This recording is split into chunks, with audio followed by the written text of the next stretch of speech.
Hello students, welcome back once again. आज हम इस वीडियो में पढ़ेंगे heredity complete chapter in just one shot and we will try to finish this chapter within 20 और 25 minute. Guys, अगर फिर भी ये वीडियो आगे खींच रही है तो don't mind it guys, because हमारा जो फोकस है वो यही है कि I will try to put everything directly into your brain. हाँ, तो आपको कुछ भी नहीं करना, बस इस वीडियो को आराम से देखना और इस वीडियो को देखने के बाद आपके चेहरे पर जो स्माइल होगी ना, definitely you gonna kill it guys. आपको कुछ भी नहीं करना, सिर्फ और सिर्फ इस वीडियो को देखिए प्यार से। चैप्टर 9 फ्रॉम क्लास 10 साइंस, काफी मजा आने वाला है। अप टू द पॉइंट हम बात करेंगे, नो बकवास, सिर्फ काम की बात। तो सबसे पहले नंबर आता है भाई हेरिडिटी का। हेरिडिटी आखिर में होता क्या है? तो हेरिडिटी का मतलब है पैसेज ऑफ ट्रेड्स। आपको बता दूं कि भाई इवोल्यूशन वाला जो पोर्शन है ये हट चुका है, तो हम इवोल्यूशन में 2021 वाले सेशन के लिए हटा दिया है। तो हम इस वीडियो में सिर्फ और सिर्फ हेरिडिटी को पढ़ेंगे। Now come to the point. Heredity क्या होता है भाई? हेरिडिटी का मतलब है पैसेज ऑफ ट्रेड्स और character from one generation to other generation, या फिर कहें वन जनरेशन टू अनदर। जैसे कि आपके जो ग्रैंड पेरेंट्स है, ग्रैंड पेरेंट्स के कुछ ट्रेड्स, दैट मींस कुछ कैरेक्टर्स या फिर कुछ क्वालिटीज जो है ग्रैंड पेरेंट्स से आपके पेरेंट्स के पास पहुंची। आपके पेरेंट्स से जो क्वालिटीज हैं, जो कैरेक्टर्स हैं, जो ट्रेड्स हैं, उनके पेरेंट्स के ऑफस्प्रिंग, दैट मींस आपके पास पहुंचे। इसके बाद आपके जो कैरेक्टर्स होंगे आपके ऑफस्प्रिंग के पास पहुंचेंगे। बहुत ज्यादा खुश नहीं होना, भी टाइम है। हाँ, तो आपके ऑफस्प्रिंग के पास आपके कैरेक्टर पहुंचेंगे और फिर उनसे उनके ऑफस्प्रिंग, और फिर ये प्रोसेस आगे बढ़ती चली जाएगी। तो ये जो ट्रेड्स का, कैरेक्टर्स का जो ट्रांसफर होना है generation to generation is called heredity. That means passage of traits और character from one generation to another. अब देखिए, हेरिडिटी की इस प्रोसेस को हम इनहेरिटेंस भी कहते हैं। इनहेरिटेंस वर्ड पता है कहां से आया? इनहेरिटेंस वर्ड आया इनहेरिटर से। कहां से? इनहेरिटर। जैसे मान जानते हो ना, एक राजा है भाई, किंग है, ठीक है ना। अब उसका जो थ्रोन होगा वो उसके बच्चे के पास पहुंचेगा, ठीक है ना। फिर उसके बच्चे के पास पहुंचेगा। तो भाई इसका मतलब क्या? वो उत्तराधिकारी है ना। उत्तराधिकारी को हम इंग्लिश में बोलते हैं इनहेरिटर। तो यहीं से जो वर्ड पड़ गया इनहेरिटेंस, ठीक है ना। चलिए, now come to the next point कि भाई हु ट्रांसफर ट्रेड्स को ट्रांसफर, दैट मींस कैरेक्टर्स को, क्वालिटीज को ट्रांसफर कौन करता है? तो याद रखना कि ट्रेड्स को ट्रांसफर करने के लिए रिस्पॉन्सिबल होते हैं जीन। आगे बात करते हैं, परेशान मत होना। Genes are responsible for transferring traits, जो क्वालिटीज। आपकी आवाज और आपके पापा की आवाज जो सेम नजर आ रही है ना, सेम लग रही है, वो किसके कारण है? वो आपके और आपके पापा के, दैट मींस आपके पापा के जीन्स आपके अंदर है, मम्मी के जीन्स आपके अंदर है। तो genes are responsible for transferring traits और इनहेरिटेंस, ठीक है। जीन्स एक्चुअल में होता क्या है? तो जीन्स हेरिडिटी की फंक्शनल यूनिट है, सबसे बेसिक यूनिट है। क्रोमोसोम के अंदर पाई जाती हैं, क्रोमोसोम के अंदर पाई जाती हैं। आगे बात करते हैं, सारी चीज समझ आएगी आपको। Actually it is a piece of DNA. हमारे डीएनए का एक पीस है, ये ज्यादा बड़ी बात नहीं है, आपको बताएं एक्चुअल में क्या होता है। देखिए, सेल के अंदर, cell that is basic unit of life. तो सेल के अंदर जब हमने जूम इन किया तो हमें मिला न्यूक्लियस। न्यूक्लियस के अंदर हमने जूम इन किया तो हमें कुछ थ्रेड लाइक स्ट्रक्चर, क्या मिला? हमें कुछ थ्रेड लाइक स्ट्रक्चर मिला, और उस थ्रेड लाइक स्ट्रक्चर को हम कहते हैं क्रोमोसोम। इस थ्रेड लाइक स्ट्रक्चर को हम कहते हैं क्रोमोसोम। ये जो क्रोमोसोम होते हैं ये पेयर्स में पाए जाते हैं। हाँ, प्यार में नहीं, ये पेयर्स में पाए जाते हैं, ठीक है। तो आपको ध्यान देना कि भाई क्रोमोसोम, अब ये जो क्रोमोसोम का थ्रेड लाइक स्ट्रक्चर, क्रोमोसोम को और थोड़ा सा जूम इन करो, क्रोमोसोम को और थोड़ा सा जूम इन करो, आपको पता पड़ेगा भाई ये जो क्रोमोसोम है ये एक पर्टिकुलर प्रोटीन की बनके बनी हुई है। किसकी बनी हुई है? पर्टिकुलर प्रोटीन मॉलिक्यूल से, ठीक है ना। इस प्रोटीन मॉलिक्यूल को हम डीएनए कहते हैं। और ये जो डीएनए का छोटा सा, दैट मींस बहुत ज्यादा छोटा elementary part is called gene. आपको फिर से लेके चलते हैं, लेके चलूं तुझको सेल के अंदर। सेल के अंदर मिलेगा न्यूक्लियस, न्यूक्लियस के अंदर मिलेगा क्रोमोसोम। क्रोमोसोम बना है प्रोटीन से। उस प्रोटीन को हम कहते हैं, उस प्रोटीन को हम, स्पेशल प्रोटीन को हम कहते हैं डीएनए। और उस डीएनए का एक एलिमेंट्री पार्ट, दैट मींस बहुत छोटा छोटा सा पार्ट जो होता है, उसको हम जीन कहते हैं। अब ये कहानी यही नहीं रुकती भाई। जीन का मतलब क्या है? क्या ट्रांसफर करते हैं? Character, qualities, traits. हाँ, तो ये गुण ट्रांसफर करते हैं। क्या ट्रांसफर करते हैं? गुण। तो आप ये देखिए, कोई भी कैरेक्टर या गुण बहुत सारे होते हैं। जैसे कि हाइट एक अलग कैरेक्टर है, जैसे कि वॉइस का जो टेक्सचर है हमारा अलग कैरेक्टर है, जैसे कि जो हेयर्स हैं ये अलग कैरेक्टर है, इसके बाद स्किन कलर है ये अलग कैरेक्टर है, समझ रहे हो ना।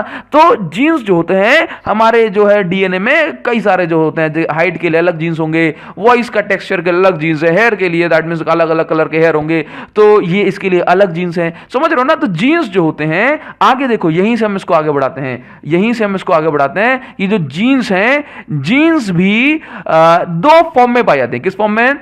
जीन्स के अल्टरनेटिव फॉर्म होते हैं। कैसे होते हैं? Alternative form.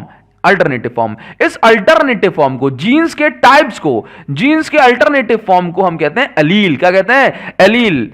बात समझ रहे हो? जीन्स के अल्टरनेटिव फॉर्म को हम क्या कहते हैं? एलील। एलील का मतलब क्या है? ये जो जीन का, जैसे मान लीजिए कि भाई जीन, आपके अंदर दो टाइप के जीन हो सकते हैं। एक आपकी हाइट टॉल वाले हो सकते हैं, और एक वो जीन होंगे जो आपकी हाइट को शॉर्ट रखना चाहेंगे।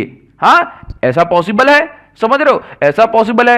अब अगर आप जो है ना, आपके अंदर दो ट्रेड्स, दो जो है जीन हो सकते हैं, टॉल वाले और शॉर्ट वाले, जिसको हम कहते हैं कि भाई ये हाइट वाले जीन है ना, तो ये हाइट के अलील से, क्या है? हाइट के अलील। ये अलील जो है डिसाइड करेंगे, ये एक्चुअल में क्या है? Form of gene. ये अलील डिसाइड करेंगे कि आप टॉल बनोगे या शॉर्ट।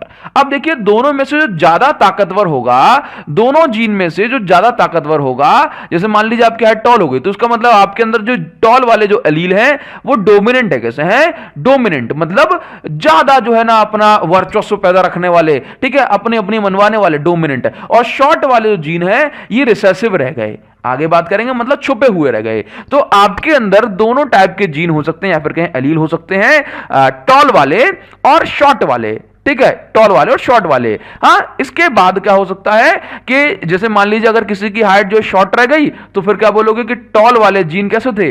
रिसेसिव थे। कैसे थे? रिसेसिव, जो छुप के रहना पसंद करते हैं। ठीक है ना। और शॉर्ट वाला है ये डोमिनेंट जीन है। कैसा है? डोमिनेंट जीन कहिए, डोमिनेंट एलील कहिए। समझ में आ रही है ना बात? चलिए आगे बढ़ते हैं, तो हम जानेंगे कि भाई टाइप्स ऑफ ट्रेट। तो जो हमारे पास कैरेक्टर्स हैं, ये कितने टाइप के होते हैं?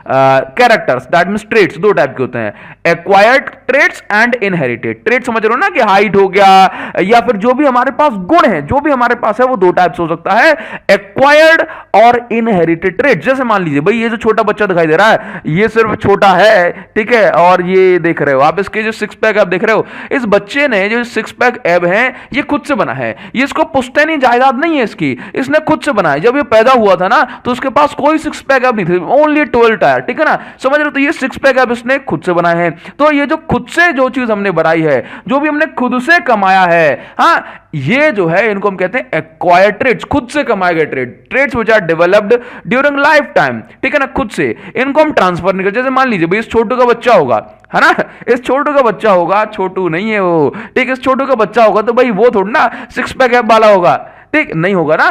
तो क्या होगा? These traits can not be passed to its progeny. ये जो ट्रेट्स हैं पास नहीं हो सकते एक जनरेशन टू दूसरे जनरेशन। ठीक है। नाउ इनहेरिटेड ट्रेट्स क्या है भाई? उत्तराधिकारी। समझ रहे हो? जिनको हम एक जनरेशन टू दूसरी जनरेशन ट्रांसफर कर पाए। जैसे कि मान लीजिए ये जो बहन जी हैं, अब अगर इनकी बच्ची होगी या बच्चा होगा, ठीक, तो अब इसके हेयर्स अगर करली हो जाते हैं, तो आप ये बताइए कि उस बच्चे की मेहनत है क्या उसमें? नहीं है ना। तो ये क्या उसको मिला है भाई? ये पुश्तैनी जायदाद है उसकी। ठीक है ना, हमारे पेरेंट्स उसको मिला है। क्लियर है इतनी बात? चलिए आगे बढ़ेंगे। तो हमने बताया आपको एलील्स आपके दो टाइप के होते हैं। अच्छा, ट्रेट्स कौन डिसाइड करता है? अभी भी बताया फर्स्ट स्लाइड पर, ट्रेट्स कौन डिसाइड करता है? ट्रेट्स डिसाइड करते हैं एलील।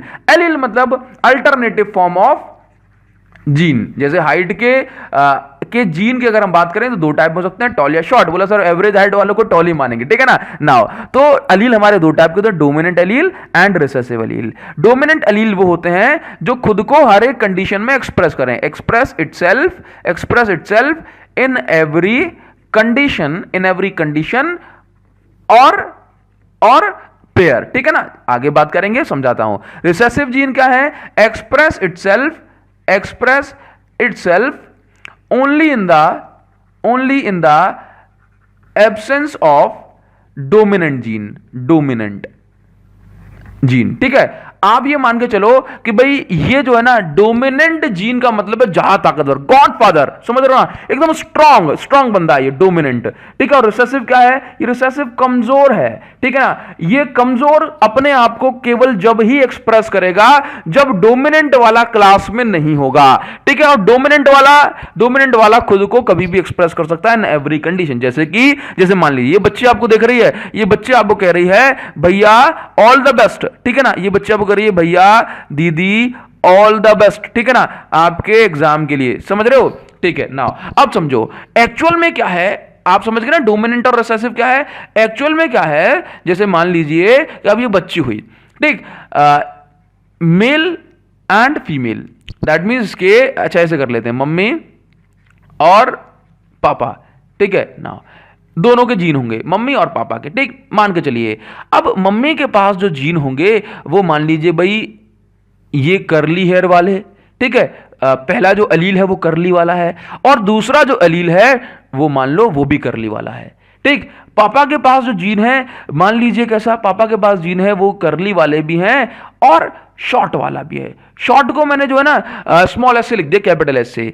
अब जो कैपिटल अल्फाबेट में जो लिखा होता है हम उसको डोमिनेंट कहते हैं। क्या कहते हैं? डोमिनेंट अलील, या फिर कहें डोमिनेंट जीन। और जो स्मॉल अल्फाबेट में लिखा होता है हम उसको रिसेसिव अलील कहते हैं। तो अब देखिए यहां पर डोमिनेंट कौन है? कैपिटल सी, मतलब करली वाला, ये कैपिटल सी दैट मींस करली वाले पापा के पास जो है डोमिनेंट है, और शॉर्ट वाले जो है आपके डोमिनेंट नहीं है, रिसेसिव हैं। अब समझिए, जैसे मान लीजिए कि अगर इसके मम्मी पापा के पास इस तरह के जीन्स है तो कितनी पॉसिबिलिटीज हो सकती हैं। देखो, तो एक तो करली का कॉम्बिनेशन बन जाएगा, करली हेयर्स का, ठीक है। फिर दूसरा कॉम्बिनेशन करली एंड शॉर्ट का बन जाएगा। तीसरा कॉम्बिनेशन जो होगा वो करली सेकंड वाले का सेकंड से करोगे ना, और चौथा कॉम्बिनेशन होगा वो करली एंड शॉर्ट का होगा। अब आप ये बताइए कि डोमिनेंट कौन है? तो डोमिनेंट है कैपिटल वाला सी। तो इसका मतलब है कि अगर इनका जो ऑफस्प्रिंग होगा, देखो इसके पास शॉर्ट मतलब स्ट्रेट हेयर वाले जीन तो होंगे, लेकिन ये डोमिनेंट नहीं है ना, स्ट्रेट वाला डोमिनेंट नहीं है, ये रिसेसिव है। और रिसेसिव केवल डोमिनेंट की एब्सेंस में दिखता है। तो यदि रिसेसिव के पास ओनली स्मॉल एस होता तो फिर ये स्ट्रेट हेयर दिखाई देते। अदरवाइज जो है ना कैपिटल सी दैट मींस करली हेयर्स अगर हैं तो केवल करली हेयर, क्योंकि ये डोमिनेंट है तो डोमिनेंट ही जो है प्रॉपर्टी एक्सप्रेस होगी। तो यहां पर डोमिनेंट कौन है? Curly hair. तो उस बच्ची के जो हेयर होंगे वो करली होंगे। चलो एक और एग्जांपल देता हूं मैं आपको। जैसे मान लीजिए इस बच्ची की आप आईज देख रहे हो, ये भी ऑल द बेस्ट करिए आपसे। इस बच्ची की आईज देख रहे हो, ये ब्लैक है। कैसी है? ब्लैक है। अब देखिए कितनी पॉसिबिलिटीज बनती है। जैसे कि मान लीजिए कि भाई ये मम्मी है और ये पापा है, ठीक। अब मम्मी के पास जो जीन्स है ना वो इस तरह के हैं। जैसे मान लीजिए कि ब्लैक को हमने रिप्रेजेंट किया कैपिटल बी से, स्मॉल को हमने रिप्रेजेंट किया स्मॉल बी से, ठीक है नाउ। और ये हो गया स्मॉल बी और ये हो गया स्मॉल बी। दैट मींस के पापा के पास जो ओनली जो एलील्स या फिर कहें जीन्स हैं वो ब्लू वाले हैं। कैसे वाले हैं? ब्लू वाले, ठीक। अब देखो, और मम्मी के पास कैसे हैं? ब्लैक वाले, ठीक नाउ। अब देखो, तो यहां पर क्या होगा? ब्लैक का कॉम्बिनेशन बी इंटू बी, एक पॉसिबिलिटी। दूसरी पॉसिबिलिटी है कि इस बी के साथ पेयर बनेगा तो बी इंटू बी, ठीक है। तीसरी पॉसिबिलिटी है बी इंटू बी इसके साथ, और चौथी पॉसिबिलिटी है बी इंटू बी।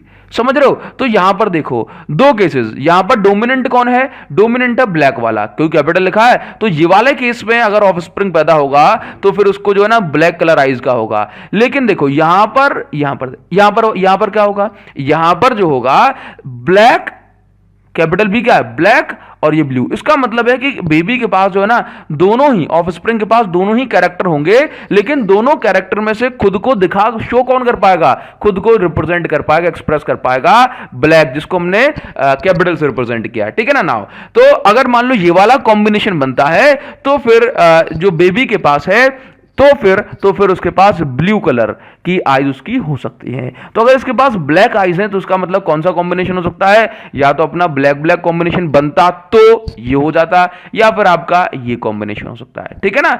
बात समझ रहे हो? और अगर मान लो ऐसी आंखें, जैसे मान लो हमने इसको ब्लू नाम दे दिया, तो ये कब मिलेगा? तो ये जब मिलेगा जब हम ये स्मॉल बी का जो जीन्स आपस में एक दूसरे से मिलेंगे, बिकॉज ये रिसेसिव जीन है। और रिसेसिव जीन खुद को कभी रिप्रेजेंट करेगा? जब डोमिनेंट की प्रेजेंस ना हो। समझ आया ना? आई होप भी क्लियर हो रहा होगा आपको। अब देखो कैसे डिसाइड होगा कि भाई बच्चा मम्मी पे गया है या पापा पर, ठीक। तो देखो इसका जो कंप्लीट जो रूल है ना, ये दिया किसने? Rule of inheritance. क्या रूल ऑफ इनहेरिटेंस किसने दिया? मेंडल ने। समझ रहे हो ना? किसने दिया? मेंडल ने। अब देखो मेंडल ने क्या कहा कि मेंडल ने पी प्लांट को स्टडी किया, ग्रेगर मेंडल जो थे उन्होंने पी प्लांट के ऊपर स्टडी किया, एनालिसिस किया, उसके बाद जो है ना रूल्स ऑफ इनहेरिटेंस मिलते हैं। देखो एक्चुअल में क्या होता है कि पी प्लांट को ही क्यों लिया गया, ह्यूमंस के ऊपर क्यों नहीं किया, तो पी प्लांट की जो लाइफ साइकिल है वो काफी शॉर्ट होती है, सो दैट हम ज्यादा जनरेशन को स्टडी कर पाते हैं। ह्यूमंस की जो लाइफ साइकिल है काफी बड़ी है, तो ज्यादा जनरेशन स्टडी नहीं हो पाते हैं, ठीक है ना।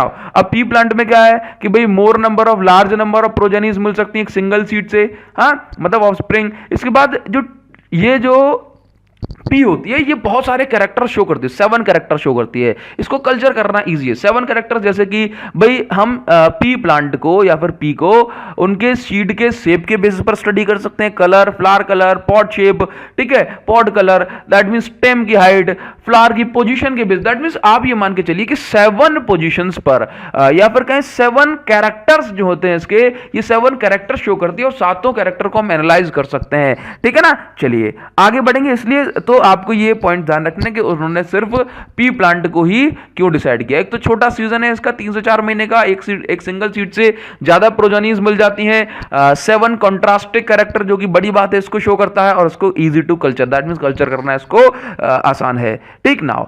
आगे बात करेंगे कि मेंडल ने जो है, आप समझिए कि मेंडल ने अपने लॉज दिए on the basis of experiment.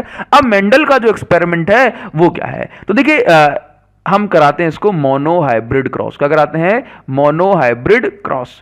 Monohybrid cross का मतलब है मेंडल ने सबसे पहले पी प्लांट के ऊपर मोनोहाइब्रिड क्रॉस कराया।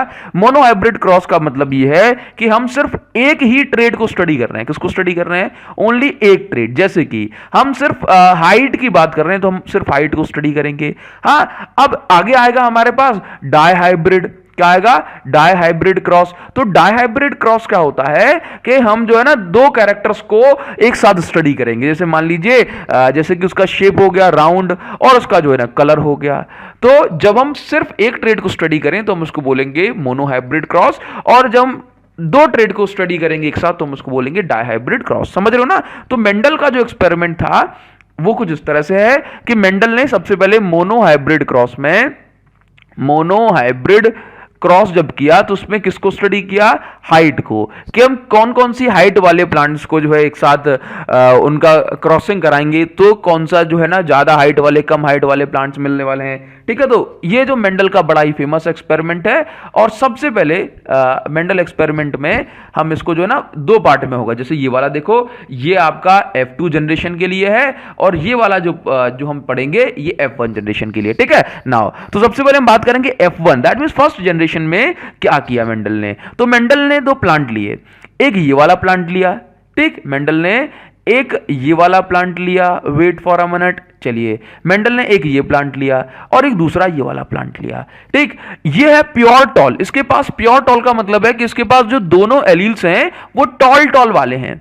कैपिटल टी लिखा हुआ है, इसका मतलब जो टॉल है वो डोमिनेंट है। इसके बाद दूसरा प्लांट लिया वो था प्योर शॉर्ट, दैट मींस इसके पास दोनों एलील हैं वो ओनली शॉर्ट वाले हैं। इसकी क्रॉसिंग कराई तो सबसे पहले क्या मिला कि भाई टॉल के साथ अगर आप क्रॉसिंग कराएंगे तो कैसे बनेगा? अब देखो टॉल ये वाले टॉल के साथ तो capital T into small T. दूसरा पेयर क्या पॉसिबल है? ये टॉल इस टॉल के साथ रिलेट करेगा, मतलब क्रॉसिंग करेगा। फिर इसके बाद ये इसके साथ तो कैपिटल टी स्मॉल टी, ठीक, फिर ये इसके साथ दूसरे वाले के साथ तो कैपिटल टी स्मॉल टी। तो यहां पर जो चारों केस जो बन रहे हैं ये चारों केस में capital T small T, capital T small T, capital T small T, capital T small T. Tall को रिप्रेजेंट कर रहा है कैपिटल टी, टॉल को कैपिटल टी रिप्रेजेंट कर रहा है, शॉर्ट को रिप्रेजेंट कर रहा है स्मॉल टी। तो अब ये देखो कि डोमिनेंट कौन है? डोमिनेंट है कैपिटल टी। रिसेसिव कौन है? रिसेसिव है स्मॉल टी। तो अब ये देखो कि कैपिटल टी स्मॉल टी यदि साथ साथ लिखे हैं तो खुद को रिप्रेजेंट कौन करेगा? खुद को एक्सप्रेस कौन करेगा? तो आप जानते हो कि कैपिटल टी खुद को एक्सप्रेस करेगा। ये 4 पेयर बना दिए ना अपन ने, capital T small T, capital T small T, ये 4 पेयर बनाए तो खुद को ये चारों के पास हर किसी में डोमिनेंट है। ठीक है ना, कैपिटल टी है तो कौन सा ट्रेट सामने नजर आएगा?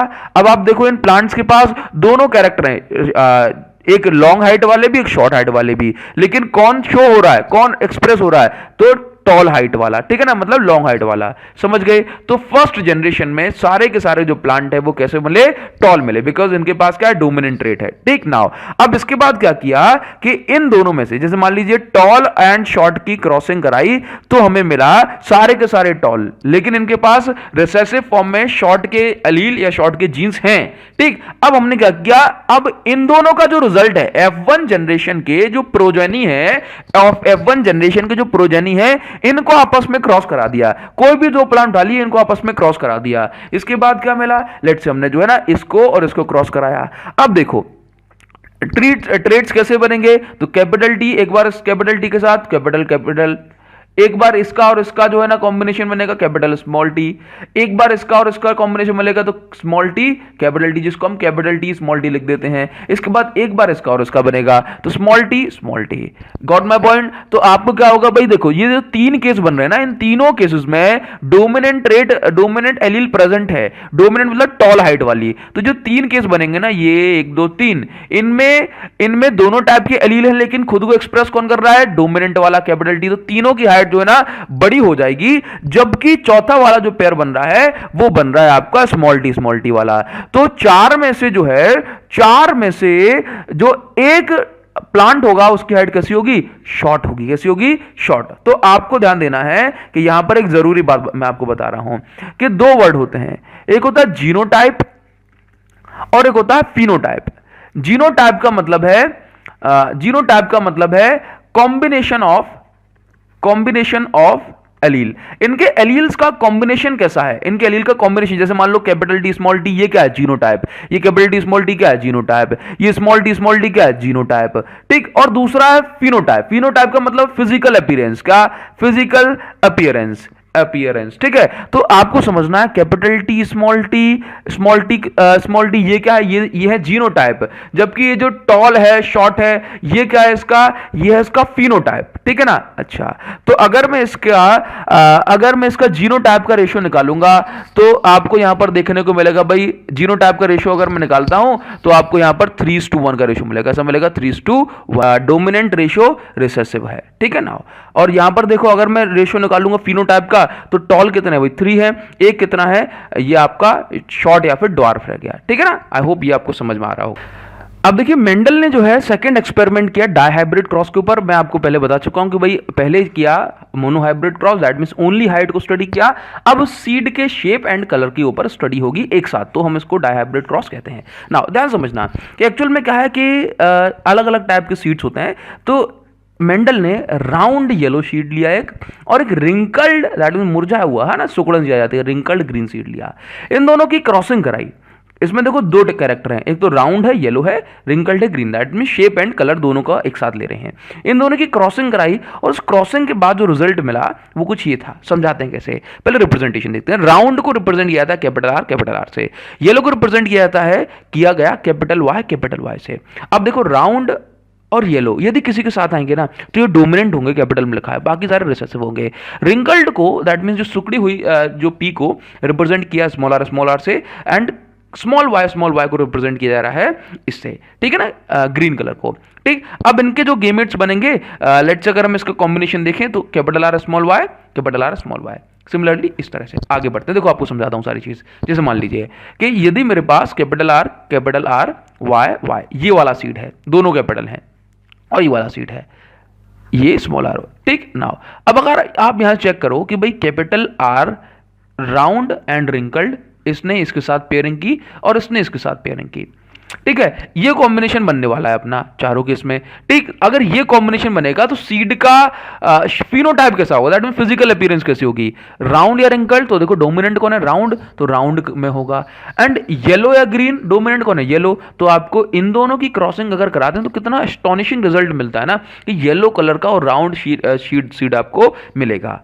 आगे बढ़ते देखो आपको एक और चीज बताऊं आगे। जैसे मान लीजिए कि हमारे पास ये गेमेट्स हैं, ठीक है। नाउ देखो सबसे पहले पेरेंटल जनरेशन, फर्स्ट वाली जनरेशन है, हमने कहा कि भाई ये आपका आर वाई, ये स्मॉल वाई से अगर हम जो है ना क्रॉसिंग कराते हैं तो हमें कितने कॉम्बिनेशन मिलेंगे। तो हमने जो है ना एक टाइप को, जैसे मान लीजिए ये वाला जो टाइप है, ठीक, एक टाइप को जो है यहाँ पे लिख दिया और दूसरे टाइप ऑफ जो है ना सीड को हमने यहाँ लिख दिया। अब हम क्या करेंगे, इसका इसके साथ, इसका इसके साथ, इसका इसके साथ, इसका इसके साथ, इस तरह से कॉम्बिनेशन बनाएंगे। आर का स्मॉल आर पहले वाला, फिर आर ये आपका कैपिटल वाई स्मॉल वाई, और आप देखेंगे कि बार बार जो हमारे कॉम्बिनेशन बनेंगे वो यही बनेंगे, ठीक है, क्योंकि हर एक केस में डोमिनेंट तो आ ही रहा है, ठीक, ये ठीक। नाउ अब देखो, आप ये देखो कि फिनोटाइप कैसा होगा, राउंड होगा, बिकॉज हर एक में जो राउंड डोमिनेंट है और येलो कलर का। अब हमने क्या किया, F1 जनरेशन में ये रिजल्ट मिला, अब F2 जनरेशन के लिए एक इसको उठा लिया, एक इसको उठा लिया, कोई भी दो उठा लिया, ठीक है। अब इन दोनों का एक्सपेरिमेंट करेंगे तो क्या हुआ कि भाई capital R small R, capital Y small Y, फिर दूसरा वाला लिया कैपिटल आर कैपिटल वाई, ठीक, इस तरह से। अब अगर इसका मैं कॉम्बिनेशन बनाऊंगा गेमेट्स तो कैसे बनेंगे, कैपिटल आर इसका इसके साथ ये, ठीक है। नाउ कैपिटल आर और ये capital Y, then capital R का स्मॉल वाई के साथ तो capital R small Y, then इसका इसके साथ small R capital Y, then इसका इसके साथ तो स्मॉल आर और ये स्मॉल वाई हो जाएगा, ठीक है। तो एक साइड मैंने ये लिख लिया, ठीक, और एक साइड मैंने दूसरे वाले जनरेट, इसके भी चार बनेंगे ना, इसके भी चार बनेंगे, ये लिख लिया। आई होप ये आपको समझ में आ रहा है, हाँ, कमेंट सेक्शन में जरूर बताना। अब इसके बाद क्या करेंगे, फिर से वही कॉम्बिनेशन बनाएंगे, इसका इसके साथ, ठीक है, फिर इसका इसके साथ, ठीक, फिर इसका इसके साथ करोगे और फिर इसका इसके साथ करोगे तो आपको कुछ ऐसा कॉम्बिनेशन मिलेगा, ये कॉम्बिनेशन देख रहे हो, ये कॉम्बिनेशन। इसी तरह सेकंड वाले को तो आपको इस तरह का कॉम्बिनेशन देखने को मिलेगा।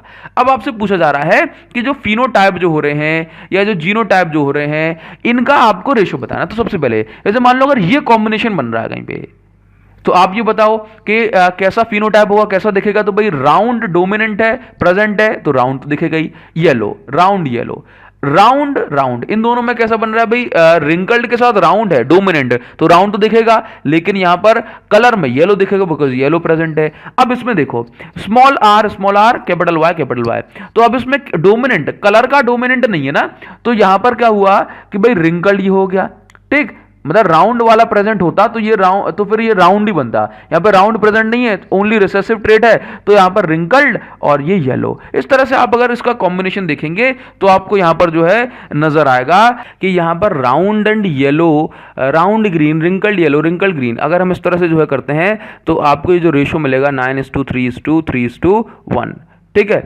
तो ये रेशो आपको ध्यान रखना है, ठीक ना। ये चीज क्लियर है, ये चीज क्लियर है, फिनोटाइपिक रेशो है ये। अब आगे बढ़ते हैं थोड़ा सा। अब देखिए मेंडल ने अपने रिजल्ट्स की, अपने एक्सपेरिमेंट्स की जो समरी दी वो कुछ इस तरह 3 पॉइंट्स में दी, law of segregation, law of dominance, law of independent assortment, ठीक। आपको समझना होगा लॉ ऑफ डोमिनेंस का है। लॉ ऑफ डोमिनेंस का मतलब आप समझ गए ना कि भाई डोमिनेंट एंड रिसेसिव ट्रेड्स में से सिर्फ डोमिनेंट ट्रेड खुद को एक्सप्रेस करेगा, या फिर कहें कि डोमिनेंट ट्रेड ही जो होगा, डोमिनेंट अलील जो होगी वो ट्रेड को कंट्रोल करेगी, जबकि रिसेसिव क्या होगा, हिडन रहेगा in the presence of dominant trade, ठीक है। Now law of independent assortment क्या कहता है, लॉ ऑफ इंडिपेंडेंट असॉर्टमेंट ये कहता है कि भाई देखो हमने जो है ना ये दो टाइप के सीड को जो है ना क्रॉसिंग कराई, इसके बाद आप देख रहे हो कि हर तरह का जो है आपको पेयर देखने को मिल रहा है। राउंड देखो, रिंकल्ड ग्रीन मिल रहा है, रिंकल्ड येलो मिल रहा है, राउंड ग्रीन, राउंड येलो, ठीक है, रिंकल्ड येलो। तो समझ रहे हो ना कि आपको हर तरह का जो पेयर है वो देखने को मिल रहा है। तो ये जो अरेंजमेंट है सारा का सारा कैसा है, ये जो शेप है, शेप और कलर एक दूसरे पर डिपेंड नहीं कर रहा कि भाई शेप एंड कलर एक दूसरे पर डिपेंड नहीं कर रहा कि भाई राउंड होगा तो भाई येलो ही होगा, राउंड होगा तो ग्रीन ही होगा, ठीक। तो ये क्या भाई रैंडम यहां पर अरेंजमेंट हो जाता है, pairs of genes segregate into gametes randomly and independently. Clear. Now law of segregation की बात करेंगे तो आपको यहां पर समझना है कि लॉ ऑफ सेग्रीगेशन में आप लिखिए कि only one type of, only आप इसको ध्यान ना भी दे फिर भी चलेगा, only one type of trait can be, या only one type of trait can be transferred, ठीक है। आप इसी को बोल सकते हैं कि only one type of allele can be represented, ठीक है, एलील, ठीक। समझ गए आपको। कैसे मान लीजिए कि भाई टॉल एंड शॉर्ट ये दोनों हैं एक जीन के पास, लेकिन वो सिर्फ एक को ही रिप्रेजेंट कर पाएगी, एक्सप्रेस कर पाएगी, ठीक है। अब देखिए हम बात करेंगे सेक्स डिटर्मिनेशन ह्यूमंस की, आराम से बिल्कुल समझ में आ जाएगा, आपको टेंशन मत लेना कि सेक्स डिटर्मिनेशन मींस कैसे डिटरमाइन होगा कि जो ऑफस्प्रिंग है मेल होने वाला या फीमेल होने वाला, ठीक है। तो देखिए इसको समझने के लिए आपको समझना होगा ह्यूमंस के अंदर humans have 23 pair of chromosome, 23 pair of chromosome. Humans के अंदर 23 पेयर ऑफ क्रोमोसोम होते हैं, दैट मींस टोटल 46 क्रोमोसोम होते हैं, ठीक ना। अब इस 23 पेयर में से 22 पेयर्स को हम कहते हैं ऑटोसोम। ऑटोसोम ऑटोसोम का कोई भी काम नहीं होता सेक्स डिटर्मिनेशन में। 23rd जो पेयर होता है, ये 23rd पेयर रिस्पॉन्सिबल होता है सेक्स डिटर्मिनेशन के लिए कि ऑफस्प्रिंग का जो सेक्स होगा मेल होगा या फीमेल होगा। ठीक, आपको समझना है कि फीमेल के अंदर 2 एग बनेंगे।